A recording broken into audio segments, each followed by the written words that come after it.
Welcome everybody to Designer Gore. Today's tutorial will be on creating realistic rotting flesh for your zombie makeups. So go ahead and take a look at the materials and supplies needed. We're going to be using pretty much everything.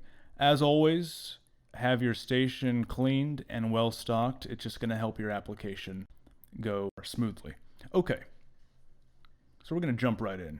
And I'm going to start stippling Prosthetics, which is a medical grade adhesive. It's just going to ensure that it goes down perfectly. And to place the transfer down onto the skin carefully, and then with just a little bit of water and a sponge, dampen the entire surface. You want to wait maybe 20-30 seconds. Really make sure that water is soaked through the water slide paper and carefully peel it off. As you can see, perfect edges, virtually undetected. I love these transfers. And again, this is not to replace the transfers from the silicone molds. It's just if you're starting out and want to get your feet a little wet, find out how these transfers work, this is a great way to do that with our trays, especially for haunt types of applications, theater, and those that are on a budget.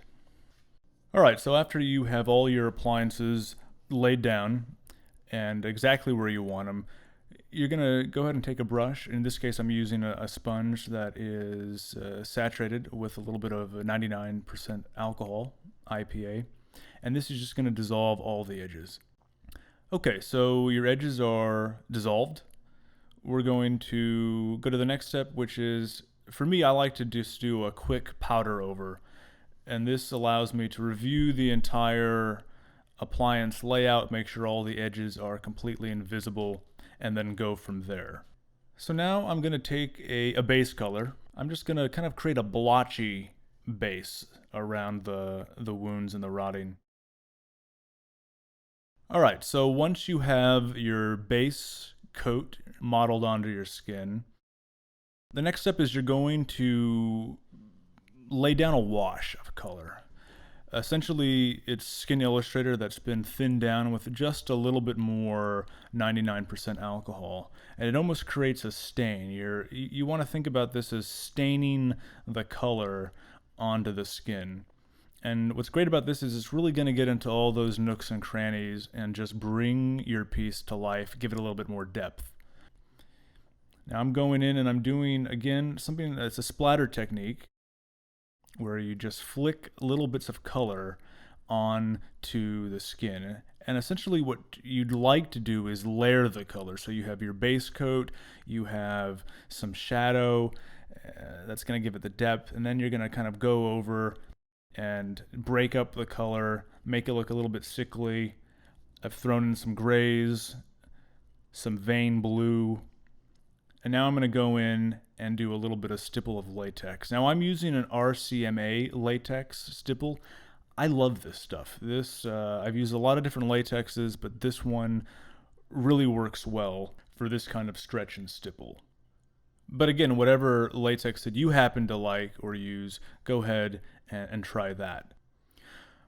Alright, so I'm stippling the latex over pretty much the entire surface. There's not much stretching I'm doing right now, and you'll see why in a second. I have my model make a fist, and I go over all of the knuckles with a third layer of the liquid latex. I'm going to use a blow dryer, and then when I powder over it, you'll see it creates all that really nice kind of puckering of the skin. Alright, so once that's dry, you're going to go over the entire surface again with a powder puff, and this is going to ensure that the latex does not get stuck to itself.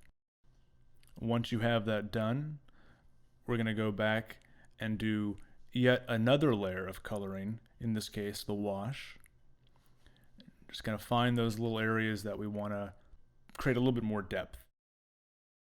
And then you're going to see why the latex is fun for this kind of thing, because you're just going to slightly rub and lightly scratch the surface, and you're going to get this kind of torn flesh look.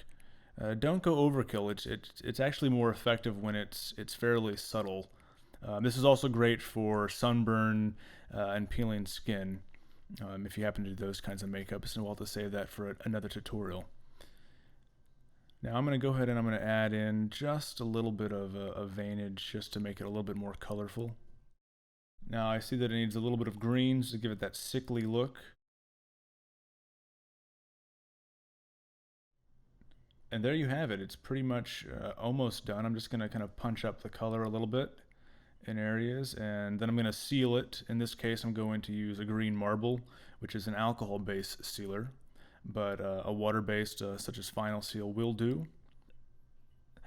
All right, and lastly, I'm going to go ahead and put some aged blood. This is going to make it a little bit more grotesque, definitely a bit more dramatic. And again, the purpose of this tutorial was to show you just what you can create utilizing our zombie tray, our Ultimate Effects Tray 3, which can be purchased at designergore.com. And there you have it, the before and after. You can see it pretty much holds up to scrutiny. There's no edges. This is a great way to enhance your makeups, whether you're practicing or whether you're doing a production. And that concludes our tutorial. Thanks for watching, and until next time.